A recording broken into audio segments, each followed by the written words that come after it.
오늘 출애굽기 30장 말씀 같이 나누고 기도하는 시간 갖겠습니다.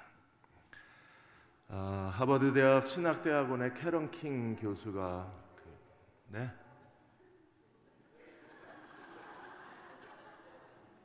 좀 이따 할까요?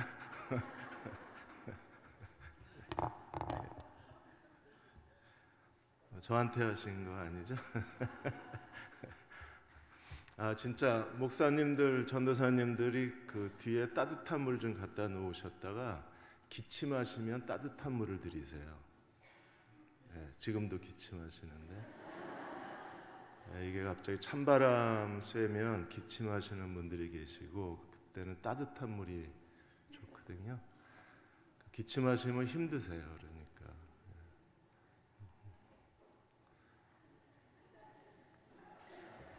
제가 뭐 잘못 얘기했나? 따뜻한 물을 드시면 기침이 멈추니까. 하버드 대학의 신학대학원의 캐런 킹 교수가 그 예수님의 파피루스를 해독하면서 예수님이 결혼했다, 아내가 있다 이 얘기를 해서 2012년도에 큰 파문을 일으킨 적이 있었습니다. 근데 그 사실에 대해서 의문을 제기하고 조사해 보니까 그 파피루스가 조작된 거였었어요. 그래서 이번에 캐런 킹 교수가 실토를 했습니다. 이게 고대에 조작이 된 건지 현대에 조작이 된 건지 모르겠지만 아마 현대에 와서 조작된 것 같다. 그래서 자기가 잘못된 사실을 이야기한 것을 스스로 인정을 했습니다. 이 캐런 킹 교수가 예수가 결혼했다는 파피루스 그 작은 그 조각 때문에 이게 2003년도에 그 댄 브라운의 소설 다빈치 코드하고 맞물려 가지고 다빈치 코드에서는 예수가 막달라 마리아하고 결혼해서 그 후손이 있다는 거잖아요. 그 사실하고 예수가 결혼했다는 파피루스의 이 고대 곱트어로 되어 있는 사실하고 맞물려 가지고 한바탕 소용돌이가 일어났습니다. 조작이라는 게 밝혀졌어요. 지금도 예수님에 대해서는 끊임없는 음모론이 나오고 어떻게 하든지 예수를 거룩한 자리에서 끌어내리려고 사탄은 기회가 있을 때마다 예수님에 대한 음모론을 꾸미고 있습니다. 왜 그럴까요? 오늘도 예수께서는 우리를 위해서 중보사역을 하고 계시고 그리스도의 중보사역 때문에 오늘 우리는 하나님을 섬길 수 있는 거예요. 우리가 디도서 2장 11절 12절에 모든 사람을 구원하시는 하나님의 은혜가 나타나 우리를 양육하신다 그랬어요. 그러니까 모든 사람을 구원하시는 하나님의 은혜, 그리스도는 오늘도 우리를 양육하고 계신 분이십니다. 하나님께서 그리스도를 통해서 우리를 양육하셔서 우리는 어떻게 되나요? 경건치 않은 것과 이 세상 정욕을 다 버리고 신중함과 의로움과 경건함으로 살도록 지금도 우리를 기르시고 돌보시고 가르치시고 지도하시는 분이 중보자 주님이시라는 거예요. 그래서 오늘 30장에는 대제사장하고 제사장 위임식이 끝났잖아요. 이미 대제사장 옷을 입히고 제사장 옷을 다 입히고 그리고 관유를 부어서 임직식을 다 끝냈습니다. 우리는 성전 기구 제작이 끝난 줄 알았어요. 왜냐하면 사람이 임명이 됐으니까. 그런데 오늘 30장에서 다시 성전의 기구를 제작하라고 말씀하고 있습니다. 오늘 만들어야 될 것들은 뭐예요? 제사장들이 하나님을 섬기는데 가장 중요한 분향단, 그 다음에 속전, 성전세, 그리고 물두멍, 관유, 그리고 향 5가지에 대해서 말씀을 하셨어요.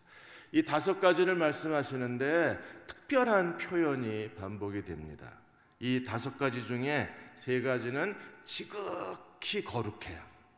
그냥 거룩한 게 아니라 지극히 거룩합니다. 그래서 10절에 보시면 30장 10절에 이 분향단에 대해서 뭐라고 말씀하셨어요? 이 제단은 여호와께 지극히 거룩하다고 말씀하셨습니다. 29절에도 보시면 그것들은 지극히 거룩한 것으로 구별하라. 그래서 관유에 대해서 지극히 거룩하다고 말씀을 하셨어요. 그리고 36절에 보시면 다시 한번 그 향에 대해서 말씀하시기를 증거궤 앞에 두라. 이 향은 너희에게 지극히 거룩하니라. 그래서 지극히 거룩하다는 것은 우리가 하나님께 쓰는 표현이거든요. 이러한 성막의 기구들을 통해서 예수께서는 오늘도 우리를 위해서 우리를 양육하시는 그리스도의 중보 사역이 어떻게 진행되어 가고 있는가를 이 5가지를 통해서 우리에게 가르쳐 주고 있습니다. 첫째로 30장 1절에 10절까지 금으로 만든 분향단입니다. 분향단을 만들고 그 위에 향로를 놓아서 향을 피웠어요. 이때쯤 사진을 보여줘야 되는데, 예, 이겁니다. 이게 높이가 90, 정사각형이에요. 가로 세로가 45cm, 높이가 90. 그 금향단 위에 뭐가 있어요? 향로가 하나 있어요. 이 향로에서 아침과 저녁으로 계속해서 하루 종일 하나님 앞에 향을 피웠습니다. 그래서 이 금향단을 제작하라고 주님이 말씀하시고 2절에 보시면 길이가 한 규빗 45cm, 너비가 한 규빗 45cm, 네모 반듯해야 돼요. 그리고 높이는 90cm 정도로 하고 네모 반듯하고 전부 금으로 만들었습니다. 금을 다 입혀서 조각목 위에다 금을 다 입히고 그리고 그 위에 향로를 놓아서 제사장이 아침 저녁으로 향을 피우게 했어요. 그러니까 아침 저녁으로 피운 게 아니라 거의 하루 종일 향이 피워진 겁니다. 이 금향단을 어디에 놓았습니까? 6절에 보시면 그 제단을 증거궤 위 속죄소 맞은편 증거궤 앞에 있는 휘장 밖에 두라 그랬어요. 그 법궤 위에 속죄소가 있는데 그 속죄소 맞은편 그 지성소와 성소를 가리우는 커튼 뒤에, 베일 뒤에 이 분향단을 두라고 말씀을 하셨습니다. 이 속죄소는 어떤 곳이에요? 내가 너와 만날 그 거룩한 속죄소 맞은편에 분향단이 있는 겁니다. 그리고 아론은요 7절에 보시면 아침마다 향기로운 향을 사르고 8절에 저녁에 등불을 켤 때 사르고 이렇게 해서 하나님 앞에 거룩한 향이 하나님 앞에 드려지게 했고 이 제단은 지극히 거룩하다고 말씀을 하셨습니다. 그리고 하나님이 절대 금하신 게 뭐냐면 9절에 그 위에 다른 향을 사르지 말고 번제나 소제를 드리지 말고 전제나 술을 붓지 말라. 그리고 대지상이 1년에 한 번씩 그 속죄일에 속죄소로 들어갈 때 그 속죄소의 피를 이 분향단에 발라서 반드시 분향단을 속죄해야 됐었어요. 자, 이 분향단이 의미하는 건 과연 뭘까요? 우리가 일반적으로 분향단 향은 성도들의 기도라고 얘기합니다. 그런데 실제로 분향단의 신학적 의미는 하나님이 놋제단에서 하나님 앞에 번제물을 바치잖아요. 그래서 놋제단에서 하나님이 제물을 불태워서 그 향을 하나님께 드리는 거잖아요. 화제, 거룩한 향. 그러면 성소 안에서는 이 번제단에 제물을 태우는 거룩한 향에 그것을 대신해서 하나님의 지성소 바로 앞에 커튼 앞에서 향단에서 향을 피우는 거라고 그렇게 해석을 합니다. 그래서 번제물 향을 대응하여 하나님의 성막에서 성소 안에서 하나님 앞에 거룩한 향을 바쳤다고 해석을 해요.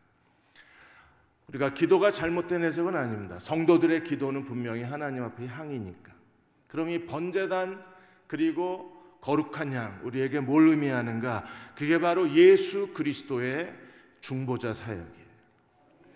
그래서 로마서 8장 34절에 누가 정죄하리요 죽으실 뿐 아니라 다시 살아나신 이는 그리스도 예수시니 그는 하나님 우편에 계신 자요 우리를 위하여 간구하시는 자니라.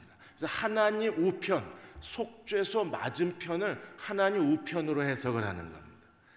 그래서 금 분향단하고 그 위에 향단을 함께 설명을 해서 지금도 하나님 보좌 우편에서 우리를 위하여 기도하시는 그리스도의 중보 사역을 의미한다고 했습니다.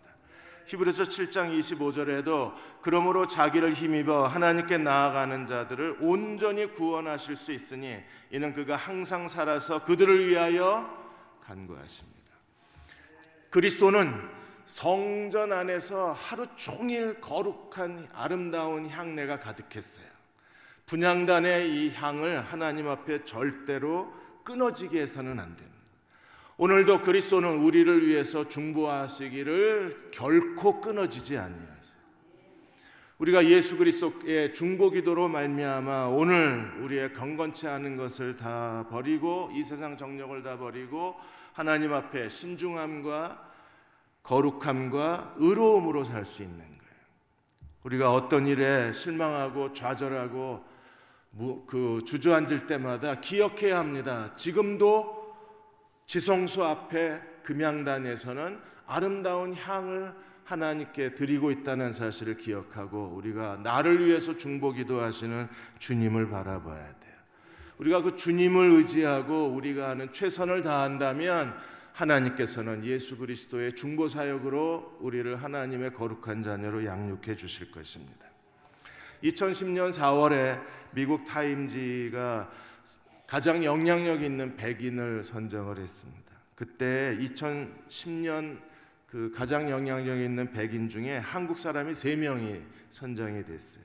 피겨 여왕 김연아가 선정이 됐고, 그리고 미국의 요식업계의 오스카상이라고 불리운 제임스 비어드상을 수상했던 그 데이빗 장이 한국인으로서는 100인에 뽑혔습니다. 그리고 또 한 사람이 있었는데 한국의 재미과학자 레리 곽 박사가 선정이 됐어요. 이분은 암 백신을 개발하기 위해서 오랫동안 한 20년이 넘게 암 백신 개발에 전념해서 암 백신을 개발하는 공로로 이번에 100인에 지난 2010년에 100인에 선정이 된 거예요. 국내 이제 신문들이 인터뷰를 했습니다. 그 인터뷰에서 어떻게 그렇게 오랫동안 헌신할 수 있었느냐고 물어보니까 어떤 환자가 당신은 하나님의 도구로 하나님이 보내셨다는 말을 듣고 그때 더 큰 확신을 가지고 암 백신 연구에 자기의 전부를 쏟아 놓을 수 있었다고 했습니다. 이번에 이제 100인에 선정이 됐으니까 또 한 번에 자기의 그 인생에 용기를 주는 전환점이 될 수 있을 거라고 말하면서 세 아들하고 막내딸 4남매를 키웠는데 4남매가 미국의 명문대학을 다 들어간 거예요. 그래서 갑자기 그분이 100인에 선정된 것보다 자녀 교육에 더 사람들이 관심을 갖게 됐습니다. 자녀 교육에 가장 중요한 게 뭐냐 그랬을 때 두 가지를 얘기했어요. 하나는 그 아이들이 좋은 대학 들어가는 것보다 하나님을 알고 하나님을 믿는 자가 되는 게 더 중요했다 그랬어요. 그래서 하나님을 믿는 자로 살게 하는데 온 힘을 다 기울인 거예요. 그리고 두 번째는 좋은 대학보다 아이들의 잠재 능력을 찾고 잠재 능력을 개발하는 데 온 관심을 다 기울였다고 했어요. 그 잠재 능력을 키워주고 아이들이 하나님을 믿는 자가 되게 하기 위해서 그 레리 곽 박사는 퇴근만 하면 집에 돌아와서 아이들이 잘 때까지 아이들하고 시간을 보냈대요. 아이들과 더불어 시간을 보내면서 아이들이 하나님 의지하는 법을 가르쳐주고 아이들의 잠재 능력을 찾아주고 그리고 아이들이 공부하는 걸 도와주고 기도하는 걸 도와주셨답니다. 그렇게 아버지의 중보가 있고 부모의 중보가 있으니까 자녀들이 하나님을 믿는 자가 되어서 자기 인생에 자기가 원하는 길, 하나님이 기뻐하시는 길을 즐거움으로 걸어갈 수 있는 거예요. 부모가 이렇게 중보를 해주면 예수께서는요 더 큰 중보로 이끌어 가실 수 있는 거예요. 누군가 중보자가 있어야 예수님도 중보자가 되시는 거예요. 바울이 다메섹에서 회심을 했을 때 주님이 다메섹 언덕에서 그리스도를 만나 회심시키고 나셔서는 중보자를 보내시죠. 아나니아를 보냈기 때문에 예수의 중보가 그들을 이방인의 사도로 세우고 또 바나바를 보내서 중보했기 때문에 예수께서는 그를 이방인의 사도로 세우고 안디옥 교회가 전진기지가 돼서 바울의 1차, 2차, 3차 전도 여행을 후원하고 기도하고 동역한 교회로 세우셨잖아요. 그 안디옥 교회는 바나바가 세운 교회입니다. 누군가 중보자가 있어야 하나님이 그리스도의 중보의 사역이 내게 아름다운 향이 성전에 가득한 거예요. 그러니까 내 곁에 중보자가 없으면 하나님의 그 예수님이 금양단 위에서 그 향로 위에서 그리스도의 향이 피워지지가 않는 거예요. 여러분의 금양단에서도 아침 저녁으로 대제사장 아론이 들어가서 그 향을 돌보았던 것처럼 우리의 인생에도 중보의 향이 계속 피어올라야 돼요. 그러니까 누군가 나를 돌봐주는 사람이 있어야, 그래야 그리스도의 중보 사역도 나를 더 활성화시키고 나를 더 축복하고 나를 더 능력 있게 만들고 내 인생을 향한 하나님의 뜻을 열어줄 수 있는 거예요. 중보자를 찾으십시오. 그러면 그리스도가 나의 중보의 사역에 열매를 맺어지기 시작하는 거예요. 누군가가 내 곁에서 나를 지도해 주는 사람이 있어야 그리스도가 그 중보의 거룩한 제단의 향기가 내 인생을 채워줄 수 있어요. 두 번째로 11절에 16절까지 인구조사와 속전의 이야기가 다시 나옵니다. 하나님께서는 20세 이상의 모든 남자가 속전을 바치기를 원하셨어요. 그래서 12절에 내가 이스라엘 자손의 수요를 조사할 때 조사받은 각 사람은 그들을 계수할 때 자기의 생명의 속전, 하나님이 값주고 우리를 사셨잖아요. 우리는 죽은 존재였는데 하나님으로 말미암아 생명을 얻었잖아요. 그 생명의 속전, 값주고 사신 속전을 하나님 앞에 성전 그 세겔로 드려야 돼요. 생명의 속전입니다. 예수 그리스도로 말미암아 하나님 우리를 값주고 사신 것을 믿으십니까? 이제 나는 내 것이 아니라 하나님의 것임을 믿으시나요? 이 생명의 속전을 가지고 뭘 했습니까? 16절에 보시면 너는 이스라엘 자손에게 속전을 취하여 회막 봉사했어라. 이것이 여호와 앞에 이스라엘 자손의 기념이 되어 너희 생명을 대속하리라. 그래서 속전을 가지고 자기의 생명을 속전했다는 것을 고백하고 이 속전세를 가지고 제사장들이 회막을 운영을 한 거예요. 그래서 회막이 하나님의 집으로서 하나님 앞에 제사를 드리고 절기를 지키는 데에 이 속전세를 가지고 하나님의 성막에 쓰게 하셨어요. 우리는 하나님의 소유입니다. 이 하나님의 소유를 깨달은 사람이 속전을 하나님께 바친 사람이에요. 어떤 분이 평생을 모은 재산을 갑자기 잃어버리게 되셨습니다. 그래서 그것 때문에 너무나 큰 충격을 받으셨어요. 주일날 제가 잠깐 대화를 나누고 기도해드리면서 그랬습니다. 우리는 하나님의 소유입니다. 우리 것이 아니라 하나님의 것입니다. 평생 내가 노력해서 내가 모은 돈이지만 누구 거예요? 하나님 거. 그렇게 믿으세요? 하나님의 것을 인정하고 하나님이 어떻게 하나님의 것을 지키시는지 우리는 기도하고 지켜봅시다 그랬어요. 사람은 다 자기의 소유에 대한 집착이 있고 소유에 대한 애착이 있어요. 근데 하나님께서 너는 내 것이라고 말씀을 하셨어요. 나는 내 것이 아니라 하나님의 소유입니다. 내가 하나님의 소유면 내가 가지고 있는 건 다 하나님의 소유예요. 그게 재산이든 자식이든 재능이든 모든 집이든 물건이든 다 하나님의 거잖아요. 하나님의 것을 인정해야 하나님께서 우리의 생명의 속전을 인정해 주실 때 우리는 하나님이 자기 것을 어떻게 축복하시는가를 경험할 수 있는 거예요. 레위기 20장 26절에 너희는 내게 거룩할지어다. 이는 나 여호와가 거룩하고 또 너희를 나의 소유로 삼으려고 너희를 만민 중에서 구별하였습니다. 여러분, 거룩은 구별이에요. 구별에 대해서 하나님이 말씀하신 게 소유가 구별이라는 겁니다. 우리가 하나님의 소유라는 건 하나님께서 우리를 구별하셨다는 거예요. 그 구별은 거룩입니다. 그래서 거룩은 하나님의 소유권을 인정하는 거예요. 거룩이 뭐예요? 하나님 거라고 하나님이 거기에다가 하나님의 소유를 인치신 걸 거룩이라 그럽니다. 여러분, 하나님이 자기 소유로 삼으신 사람입니다. 세상 사람하고 달라요. 우리는 하나님이 소유하신 사람들입니다. 그러면 하나님의 소유된 백성이 소유권을 인정할 때 하나님이 자기 것을 하나님께서 기름 부어 주시고 이 소유된 하나님의 백성을 하나님이 이끌어내시는 거예요. 그래서 베드로전서 2장 9절에 너희는 택하신 족속이요 왕 같은 제사장들이요 거룩한 나라요 그의 소유된 백성이니.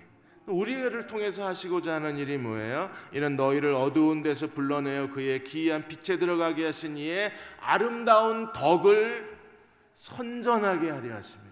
하나님의 아름다운 덕을 보여주는 게 하나님의 소유된 백성을 통해서 하나님이 하시고자 하시는 일입니다.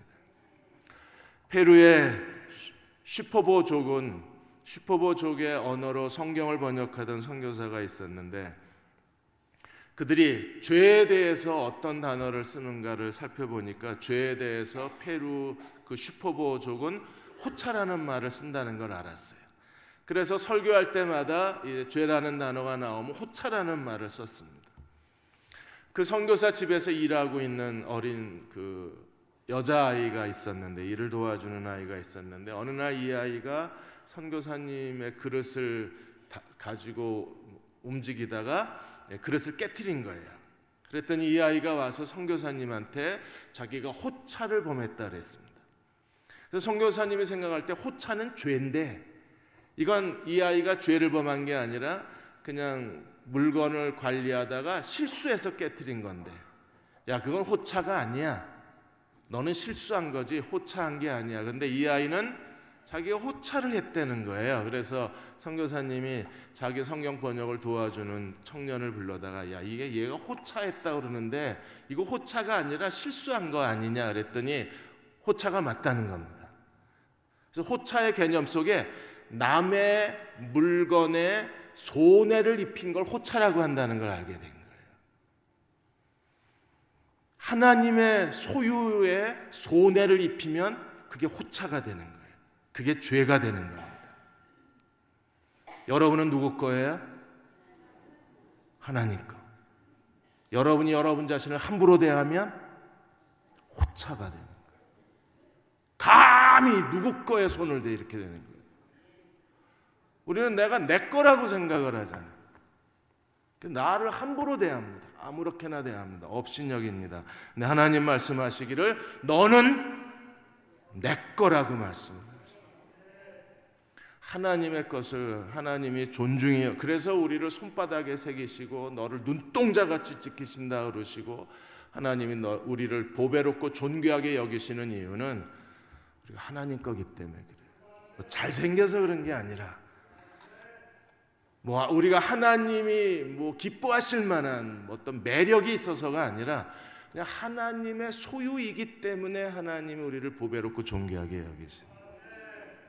그럼 어떻게 하시나요? 로마서 8장 29절 30절에 하나님이 미리 하신 자들을 그 아들의 형상을 본받게 하시기 위하여 미리 정하셨으니 미리 하심 미리 정하심 그로 많은 형제 중에 맏아들이 되게 하려 하심이라. 또 미리 정하신 그들을 부르시고 부르신 그들을 의롭다 하시고 의롭다 하신 그들을 또한 영화롭게 하시느니라. 그래서 우리를 계속해서 영화롭게 하고 계신 거예요. 왜요? 하나님의 소유니까.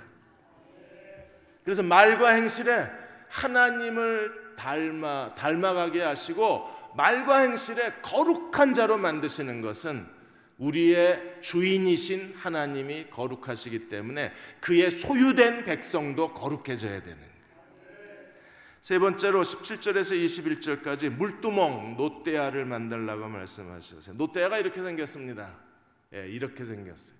그래서 위에는 손을 씻게 되어 있고 아래는 발을 씻게 되어 있어요. 근데 노떼아 이 물두멍은 크기와 만드는 방법이 전혀 설명이 안 되어 있습니다. 대략 이 회막문하고 그 노제단하고 성막문 사이에 이 그 물두멍이 위치해 있을 걸로 추정을 합니다. 그래서 대략 한 11m 중간쯤에 위치한 걸로 보여요. 이 제사장들은요 반드시 이 물두멍에서 손을 씻어야만 죽지를 않습니다. 그래서 18절에 보시면 너는 물두멍을 노수로 만들고 그 받침도 노수로 만들어 씻게 하되 그것을 회막과 제단 사이에 두고 물을 담그라. 그래서 19절에 보시면 아론과 아들들이 수족을 씻었어요. 손과 발을 같이 씻었습니다. 여러분 손과 발을 같이 씻는 이 시대에 그 신약 시대에 이 물두멍의 상징 중에 하나가 뭐가 있을까요? 손과 발을 같이 씻는. 지금도 천주교에서는 손발을 다 씻고 들어갑니다. 손만 씻죠. 거기는 또 이렇게 이마에 찍고. 지금 이슬람에서는 사원에 들어갈 때 손발 다 씻고 들어갑니다. 걔네들은 아예 그냥 발을 빡빡빡 씻고 들어가요. 그래서 손발을 안 씻으면 사원에 들어가서 절을 못해요. 그러니까 지금도 이슬람은 이 규례를 지키고 있는 거예요. 그러면 신약의 우리의 물두멍은 어디 있을까요? 손과 발을 다 씻으려면 어떻게 해야 돼요? 그게 예수님이 제자들에게 말씀해 주신 세족식이 되는 거예요. 대야에 물을 떠다가 허리에 수건을 동이고 상대방의 발을 뭘로 닦아요? 내 손으로. 손과 발을 동시에 닦는 하나의 물두멍의 상징, 신약의 상징을 세족식으로 그렇게 이해하는 분도 많이 계십니다. 요한복음 13장 8절에 뭐라 그랬어요? 베드로가 이르되 내 발을 절대 씻지 못하나이다. 그래서 예수님 뭐라 그랬어요? 내가 너를 씻어주지 아니하면 네가 나와 상관이 없다. 그래서 만일에 물두멍이 세족식이라면 세족식은 인간관계를 상징을 해요. 제사장들은 회막에 들어갈 때 반드시 손을 씻었습니다. 20절에 보시면 회막에 들어갈 때 물로 씻어 죽기를 명할 것이요 제단에 가까이 가서 직분을 행하여 여호와 앞에 화제를 살을 때에도 그리할지라. 그래서 수족을 씻어 죽기를 면하라를 2번 얘기하셨습니다. 우리는 예수께서 오늘도 우리가 서로 사랑하는 사람이 되기 위해서 서로를 섬기고 서로의 발을 씻어주는 사람이 되기 위해서 우리는 어떻게 해야 됩니까? 먼저 우리가 손과 발을 씻어서 하나님 앞에 정결한 사람이 되어야 다른 사람을 사랑해 줄 수 있어요. 베드로전서 1장에서 그랬잖아요. 진리를 사랑함으로 너희가 진리를 통해서 하나님 말씀으로 너희 영혼을 깨끗하게 한 다음에 뜨겁게 서로 사랑하라고 말씀하셨죠. 오늘 이 물두멍이 상징하는 것은 번제단 앞에 물두멍이 있고 물두멍을 통해서 성소에 들어간다고 생각을 하면 번제단은요 예수께서 십자가의 죽으심으로 말미암아 우리를 그리스도와 함께 죄에 대하여 죽은 자 하나님께 대해 산자로 만드신 그리스도의 구속의 사건을 가리켜요. 이 그리스도의 구속의 사건으로 우리는 어떤 사람이 되었습니까? 죄에 대하여 죽은 자 하나님께 대하여 산자가 됐어요. 그럼 물두멍은 매일 하나님의 성전에 들어갈 때마다 손발을 씻는 것은요 매일 우리는 그리스도의 죽음과 부활에 연합하여 죄에 대하여 죽고 하나님께 대하여 산자로 살아가는 거예요. 그래서 로마서 6장 5절에 만일 우리가 그의 죽으심과 같은 모양으로 연합한 자가 되었으면 또한 그의 부활과 같은 모양으로 연합한 자가 되리라. 연합한 자가 되었으면 연합한 자가 되리라. 번제단에서 우리는 그리스도의 죽음과 부활에 연합한 자가 됐습니다. 그러면 물두멍에서 매일 손과 발을 씻음으로 연합한 자가 되고 연합한 자가 돼야 돼요. 그들은 어떤 사람들입니까? 19절에 로마서 6장 19절에 전에 너희가 너희 지체를 부정과 불법에 내주어 불법에 이른 것 같이 이제는 너희 지체를 의에게 종으로 내주어 거룩함에 이르라. 우리는 이제 죄에 대하여 죽고 하나님께 대하여 산자로 살아가야 합니다. 그래서 우리의 지체를 죄에게 주는 게 아니라 하나님께 드려서 거룩에 이르러야 돼요. 진정한 거룩에 이르렀을 때 우리는 비로소 서로 사랑하는 사람이 될 수 있는 거예요. 예수께서 이 물두멍이 되셔서 오늘도 물두멍의 사역을 주님이 우리 삶 속에서 하고 예배를 통해서 주님은 우리의 손과 발을 씻겨주시고 매일의 우리의 고난을 통해서 우리의 하나님 앞에 회개를 통해서 우리의 헌신을 통해서 주님은 그 자신이 물두멍이 되셔서 우리를 이 죄로부터 죽은 자로 만드시고 하나님께 대하여 거룩한 자로 만드시는 게 그리스도의 중보사역이에요. 에베소 5장 25절에서 27절까지 남편들아 아내 사랑하기를 그리스도께서 교회를 사랑하시고 교회를 위하여 자신을 주신 같이 하라. 이는 곧 물로 씻어 말씀으로 깨끗하게 하사 거룩하게 하시고 자기 앞에 영광스러운 교회로 세우사 티나 주름 잡힌 것이나 이런 것이 없이 거룩하고 흠없게 하심이라. 마치 주님은 남편의 사랑처럼 남편이 아내에게 하듯이 예수께서는 교회를 사랑하시고 교회를 위하여 자기 자신의 목숨을 내어주셨을 뿐 아니라 오늘도 물로 씻어 말씀으로 깨끗하게 하사 거룩하게 하셔서 하나님 앞에 더러움도 험도 없고 아무 그 먼지도 없는, 그래서 정결하고 거룩한 교회로 세우시는 게 주님의 물두멍 사역인 거예요. 오늘도 그 그리스도가 우리 한 사람 한 사람을 죄로부터 떠나게 만드시고 이 한 사람 한 사람을 물로 씻어서 거룩한 자로 세우시는 게 주님의 사역입니다. 여러분, 제발 우리가 손과 발을 씻고 하나님 앞에 거룩한 자가 돼야 돼요. 그래야 성막에 들어가서 하나님을 섬겨요. 손발을 안 씻으면 하나님을 섬길 수 없어요. 우리는 어떻게 해야 되나요? 죄에 대하여 죽은 자 하나님께 대하여 산 자들은 어떤 사람들입니까? 그리스도가 우리를 용서하신 것처럼 서로 용서하는 사람이 되어야 돼요. 용서가 씻는 거잖아요. 지난번에 그 곡성 아파트 공무원이 퇴근하고 집에 돌아가다가 아파트에서 투신한 대학생 때문에 남편이 죽었잖아요. 아내는 만삭이었는데 그때 그 경찰서 앞마당에서 남자 서너 명이 모여 있었는데 한 50대 남성이 갑자기 눈물을 흘리면서 무릎을 꿇으려고 하자 옆에 있는 남자들이 말리는 장면이 사진에 잡혔습니다. 그 대학생 아버지였었어요. 대학생 아버지가 죽은 그 곡성 공무원 아버지하고 형한테 무릎을 꿇고 정말 죽을 죄를 졌다고 용서해달라고 무릎을 꿇으려고 하는데 그 아버지가 그러지 말라고, 당신도 피해자고 우리도 피해자다. 우리 서로가 서로 위로하면서 슬픔을 이겨내야지. 지금 와서 누구 잘못이냐고 따져야 뭐 하겠냐. 우리도 상처고 당신도 상처니까 우리는 당신을 용서하겠다고. 만삭의 아내는 처음에 용서하지 못하다가 나중에 장례 다 끝나고 나서 이 가족들이 와서 용서해달라고 빌자 그 자리에서 이 사람들을 용서했어요.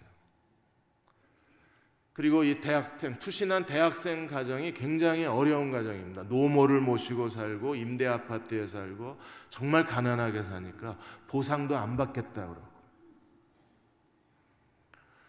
그리스도인인지 아닌지는 잘 모르겠습니다. 그런데 정말 용서를 보여주신 사람들이었어요.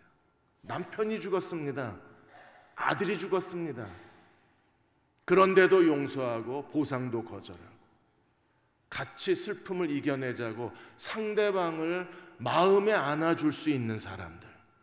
여러분, 그게 물두멍이에요. 우리는 그 물두멍에서 서로의 손과 발을 씻어주고 서로의 마음을 씻어주고 상처를 씻어줄 때 그리스도께서 우리를 하나님 앞에 거룩하고 흠이 없는 교회로 주름 잡힌 것도 없고 그리고 어떤 먼지도 묻지 않는 어떤 더러움도 묻지 않는 거룩한 교회로 주님이 우리를 세워주실 수 있는 거예요. 우리가 서로를 씻어주지 않으니까 주님이 우리를 씻어주지 않는 거예요. 그러니까 내가 너를 용서해야 주님이 날 용서하시는 거잖아요. 너희가 중심으로 각각 중심으로 형제를 용서해라. 그러면 하늘에 계신 너희 아버지가 너희를 용서하리라. 이게 물두멍 법칙인 거예요. 내가 상대방을 씻어주면, 상대방의 발을 씻어주면, 그러면 하나님이 내 발을 씻어주시는, 그리고 우리는 그리스도 안에서 참된 교제를 나눌 수 있는. 22절에서 38절까지 33절까지 관유를 만드는 게 나옵니다. 그래서 23절에 보시면 너는 상등 최고 향품을 모아서 그 관유 거룩한 기름을 만들었는데, 여기는 몰약 6개, 그 먹는 닭 아닙니다. 향로 이름이 6개예요. 6개, 창포, 계피 4개의 향품과 그 다음에 감람류를 가지고 4개의 향품을 다 합치면 약 그 1500세겔 정도 돼요. 그래서 23절에 액체 몰약 500세겔, 250세겔에 6개, 그 다음에 향기로운 창포 250세겔, 계피 500세겔, 감람나무 한 흰. 한 흰은 대략 16 내지 17리터 정도 됩니다. 1500세겔이면 약 17kg 정도 돼요. 이렇게 다 향로를 섞어서 거룩한 기름으로 만들었어요. 이 거룩한 기름을 만들고 이 기름을 바르는 것마다 하나님 앞에 거룩해졌어요. 그래서 하나님은 이 기름을 바르라고 명령을 하신 거예요. 그래서 26절에 너는 그것을 회막과 증거궤에 바르고, 27절 상과 모든 기구, 등잔대 모든 기구, 분향단, 번제단 모든 기구, 물두멍과 받침에 바르고, 이 거룩한 기름을 관유를 바르면 하나님 것이 돼요. 거룩해지기 때문에. 그 다음에 그래서 29절에 그것들을 지극히 거룩한 것으로 구별하라. 이것을 접촉하는 자, 이것을 바른 것마다 모두 거룩해지니라. 이거 하나 있으면 좋겠어요. 아무나 갖다 바르면 내게 되잖아요. 주차장에서 제일 좋은 차에다 관유 탁 바르면 하나님 거가 되잖아요. 물건만 바르는 게 아니라, 성막의 기구만 바르는 게 아니라 아론과 제사장도 다 발랐어요. 그래서 30절에 아론과 그 아들들에게 기름을 발라 거룩하게 하라. 그래서 관유를 만들고 관유를 바르는 것마다 다 여호와의 소유, 하나님의 것이 되고 하나님 앞에 거룩한 것이 됐어요.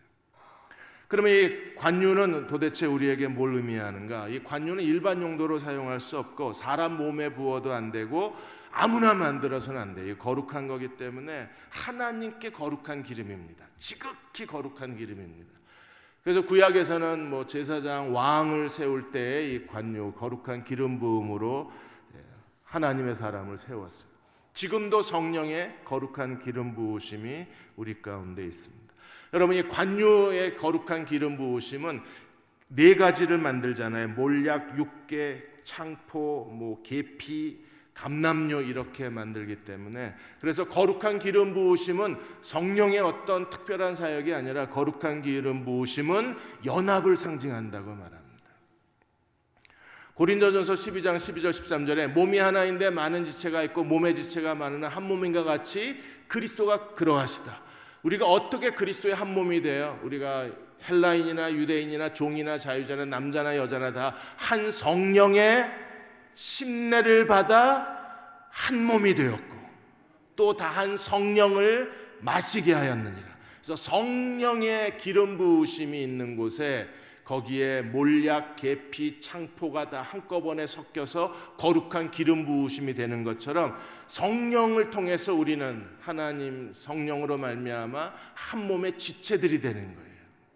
그러므로 성령의 기름 부으심이 있는 곳에 반드시 무엇이 일어나야 성령의 기름 부으심이라고 우리가 말할 수 있는가? 진정한 연합과 화목과 평화가 일어나요.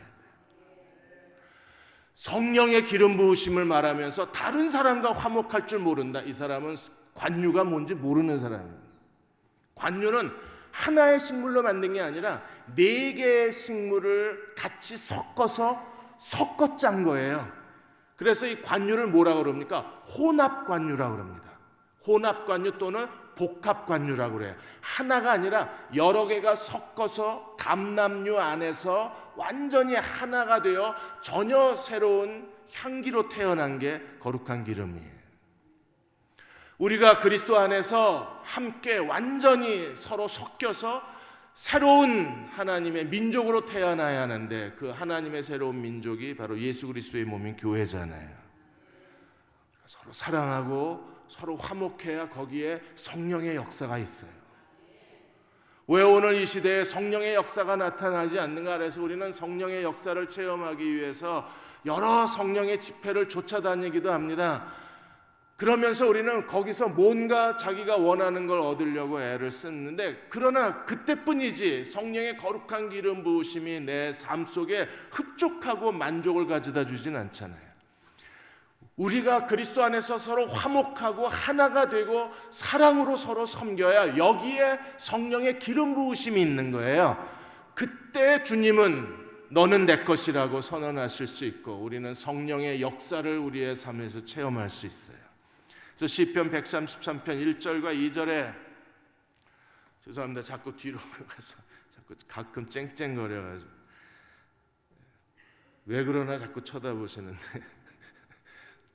시편 133편 1절 2절에 보라 형제가 연합하여 동거하며 어찌 그리 선하고 아름다운 거 머리에 있는 보배로운 기름이 수염 곧 아론의 수염에 흘러서 옷깃까지 내린 같고 형제가 연합하여 동거해야 어떤 일이 벌어져요? 거룩한 기름이 아론의 수염을 흘러서 옷깃까지 내려간다 그랬어요. 우리가 하나가 되면요 분명히 우리 체험할 수 있어요. 뭐가요? 성령의 기름 부으심이 우리 모두를 흘러서 우리의 삶을 가득 채우는 걸 경험할 수 있어요. 성령의 역사, 성령의 기름 부으심이 있어야 우리는 신앙도 성장하고 사람도 변화되고 우리의 기도가 응답되고 우리의 재물을 하나님이 연락하시고 성령과 동행해야 성령의 열매를 맺을 수 있잖아요. 그래서 갈라디아 5장 25절 26절에 뭐라고 말씀하셨어요? 만일 우리가 성령으로 살면 또한 성령으로 행할지니 성령으로 다시 태어났으면 우리는 성령으로 행하는 사람이 되어야 합니다. 성령으로 행하는 사람이 되려면 어떻게 해야 돼요? 서로 헛된 영광을 구하여 서로 노엽게 하거나 서로 투기하지 말라 그래요. 인간관계가 깨져버리면 서로 분열하고 갈등하면 멈춰요. 뭐가 멈춰요? 성령의 기름 부으심이 멈춰요. 성령의 기름 부으심이 멈추면 우리는 아무것도 아니에요. 기름이 썩어서 냄새가 나버리고 우리는 더 이상 하나님의 축복을 누릴 수가 없는 겁니다. 우리가 서로 사랑하고 서로 섬기고 서로 하나가 되려고 애를 써줘야 돼요.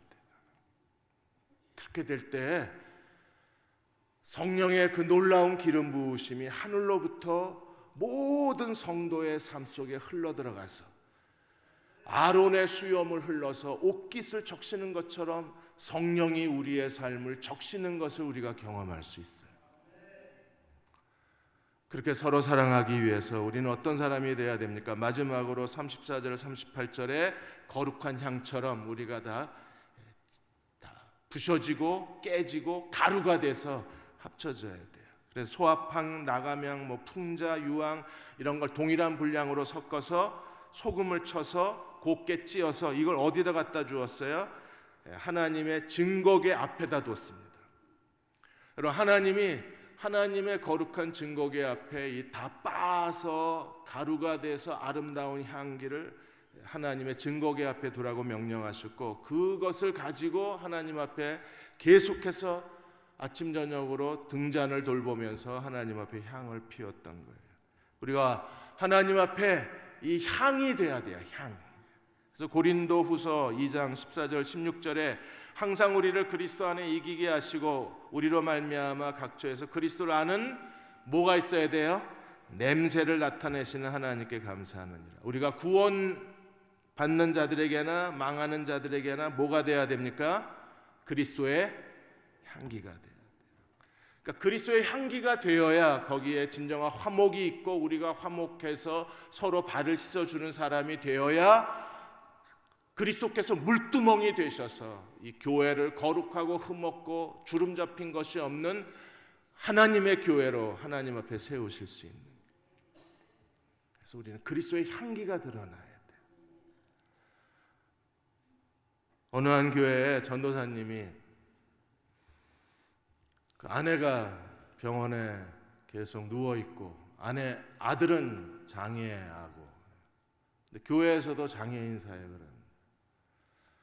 그러다 보니까 당연히 그게 장애아가 하나 있다는 것은요 며칠 전에 한 그 자폐아 가진 부모가 나와서 신문기자하고 인터뷰한 기사를 제가 읽으면서 참 많이 울었는데 자폐아 아이를 하나를 키우는 게 그냥 집안이 원자폭탄 하나 터진 것 같아요. 그냥 숨이 막히고 남편하고 큰애들이 다 출근하고 나면 학교 가고 출근하고 나면 이제 자기 혼자 자폐아 그 아이를 데리고 이제 병원에 학교에 이 아이를 데리고 가야 되는데 어떤 날은 정말 지옥 같아요. 죽고 싶을 때가 많다고 그러더라고요. 근데 나라의 제도가 이게 그런 사람들을 이 국가가 정부가 제대로 못 돌보아 주는 거예요. 그러니까 7살 전에 이 자폐 증상을 치료해야 회복 가능성이 있다 그래서 이 자폐아를 가진 부모들은 아이가 7살이 되면 집 한 채 다 날린답니다. 돈만 없어지는 게 아니라 가족이 다 삶이 멈춰 있는 거예요. 그런 고통 속에서 아이를 키우고 있다고 얘기를 하셨습니다. 근데 이 전도사님이 그 아이가 휠체어에 앉아 있고 아내는 병원 침대에 누워 있고, 근데 교회에서도 장애인 사역, 당연히 제대로 사역을 못 하겠죠. 그거 다 이해할 수 있는 거 아니에요. 근데 교회가 그 사람이, 그 전도사가 제대로 일을 잘 못한다는 이제 이런저런 보고를 받고 이 사람을 계속 써야 되나 말아야 되나 고민을 하고 있는 겁니다. 여러분, 이게 그리스도의 향기입니까? 저는 그 얘기를 듣고 참 답답했어요. 교회가 이해하고 오히려 그만둔다는 전도사를 붙잡고 우리가 어쨌든 도와줄 테니까 너 여기서 일을 해라. 그래야 이거 그리스도의 향기 아니에요? 아닌가요? 저는 그래야 그리스도의 향기라는 생각이 돼요. 그 부서 사람들도 자기네들하고 똑같은 입장이잖아요, 사역자가. 그러면 자기네들이 이해를 더 해줘야지. 우리가 그 전도사님 부족함은 우리가 채우겠습니다. 우리가 서로 돕겠습니다. 우리가 서로 섬기겠습니다. 그 전도사님 일하게 해주십시오. 이렇게 해야 이 교회가 거룩한 향이 가득한 교회 아닌가요? 그래서 제가 그 교회 위해서 기도하겠다 그랬어요. 근데 그 교회가 잘 결정을 하셨더라고요. 그야말로 4개의 향품이 똑같이 쏟아져서 완전히 섞여서 하나님이 향수를 좋아하시는 것 같아요. 파리로 보내드려야 될 것 같아요. 그 증거계 안에 그 향을 증거계 안에 두었으니까 지성소에 들어갔을 때 얼마나 향기가 가득했겠어요. 그리고 제사장들이 성막에 들어갈 때마다 얼마나 향기가 가득했겠어요. 왜냐하면 이 향을 가지고 향단에서 계속 하나님 앞에 향을 피워드렸으니까.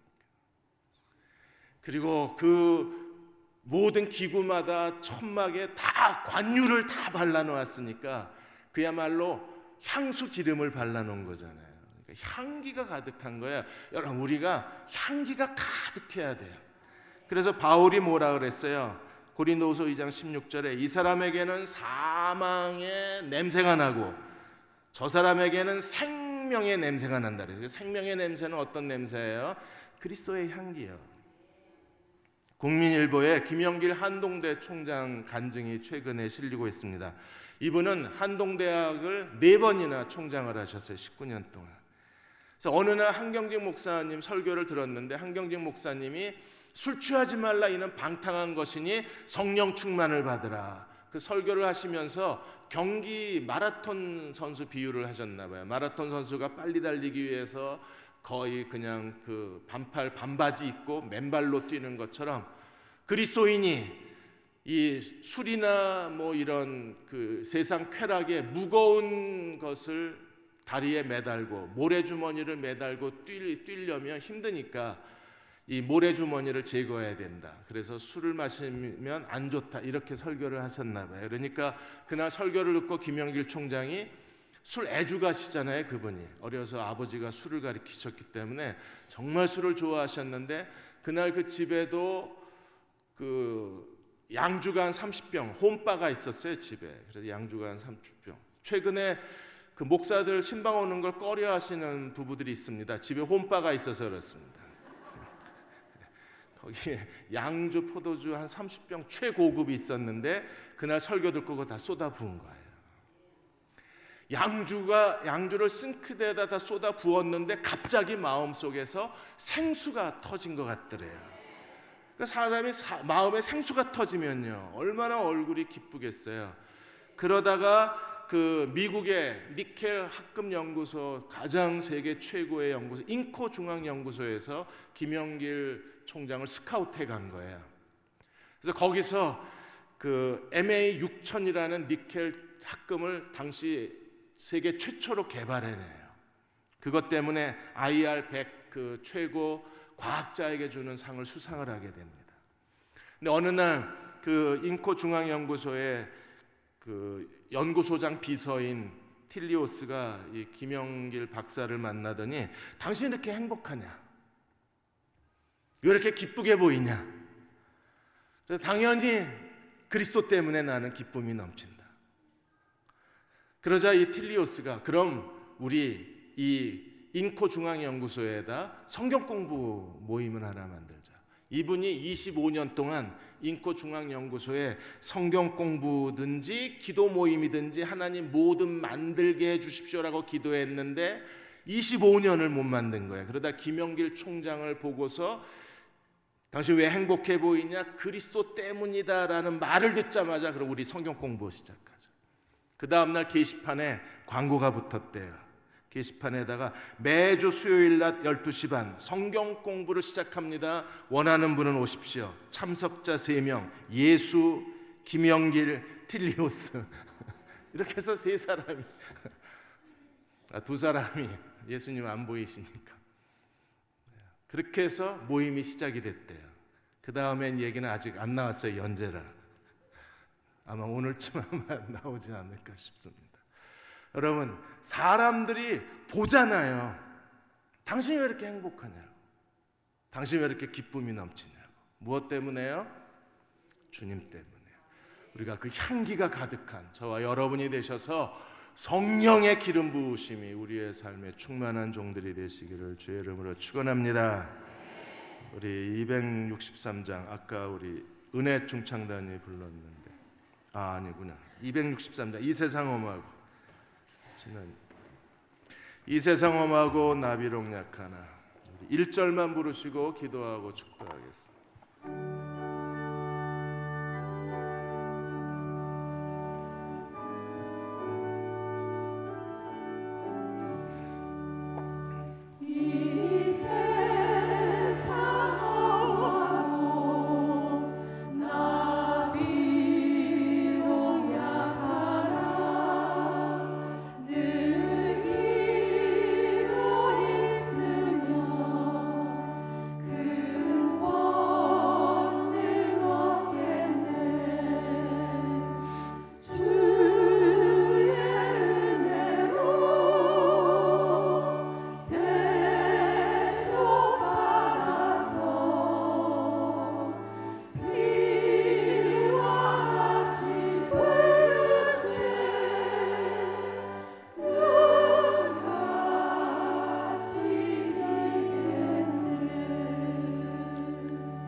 이 시간 우리 같이 기도하겠습니다. 하나님, 우리가 서로 용서하게 주옵소서.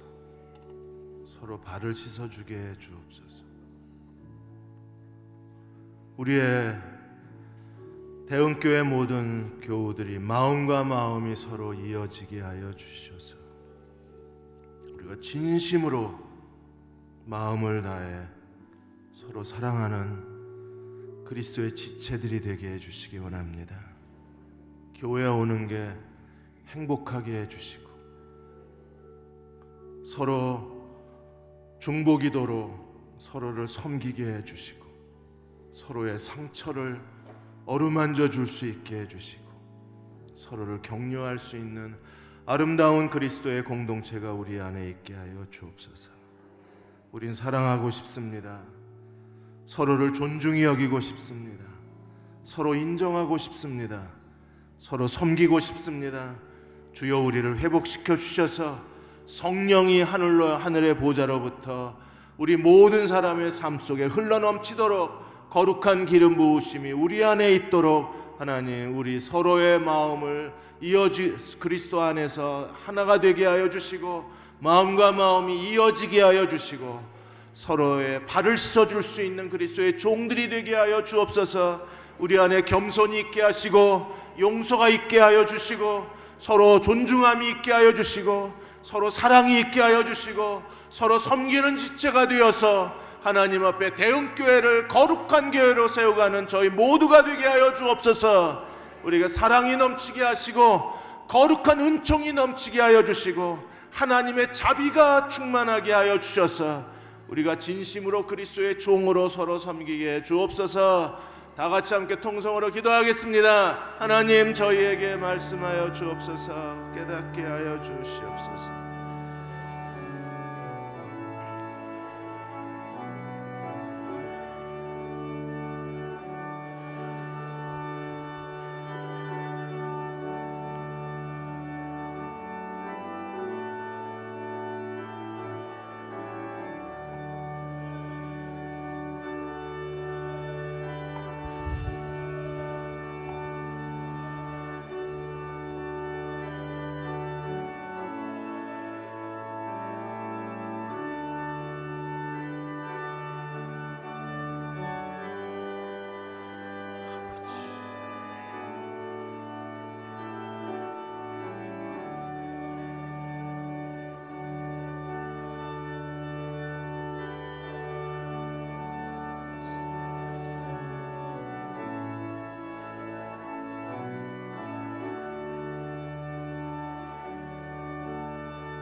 그러므로 형제들아, 내가 하나님 모든 자비하심으로 너희를 권하노니 너희 몸을 하나님이 기뻐하시는 거룩한 산 제물로 드리라는 주의 말씀을 기억합니다.